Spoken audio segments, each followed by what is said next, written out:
Donald Trump present ఒక monarch టైప్లో పరిపాలన చేస్తున్నాడు అనడానికి ఇది ఒక ఉదాహరణ అనేది చెప్పాలి. ఎందుకంటే రీసెంట్గా తన సొంత కోడలైన లారా ట్రంప్ ఒక ఇంటర్వ్యూలో లారా మాగ్నేని ఒక క్వశ్చన్ అడిగిందనమాట.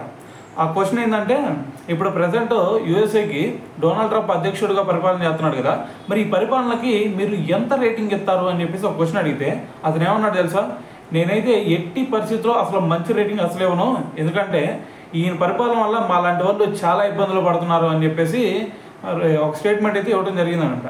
అయితే ఎప్పుడైతే ఈ మాట అన్నాడో వెంటనే డొనాల్డ్ ట్రంప్ దీనికి రియాక్ట్ అయ్యాడనమాట. సో రియాక్ట్ అయ్యి వెంటనే సోషల్ మీడియాలో పోస్ట్ పెట్టేశాడు. ఇతనికి అసలు ఇతను ఒక తెలివి తక్కువ లాగా ఉన్నాడు, ఇతని నోటి నుంచి ఏం మాట్లాడుతున్నాయో కూడా అర్థం కావట్లేదు.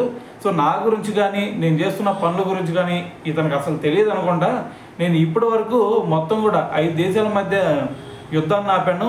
అంత ముందు చూసుకుంటే ఇది జో బైడెన్ ఉన్నప్పుడు ఈ అమెరికా చచ్చిపోయి ఉంది, ఇప్పుడు నేను ఎప్పుడైతే వచ్చానో అప్పుడు మళ్ళీ బతికింది అని చెప్పేసి ఇటువంటి కామెంట్ చేశాడు అనమాట. సో మరి ఇదంతా విన్నారు కదా, మరి విన్న తర్వాత అసలు దీని గురించి మీరేమనుకుంటున్నారని తెలియాలి కదా. సో కింద కామెంట్ చేసేయండి.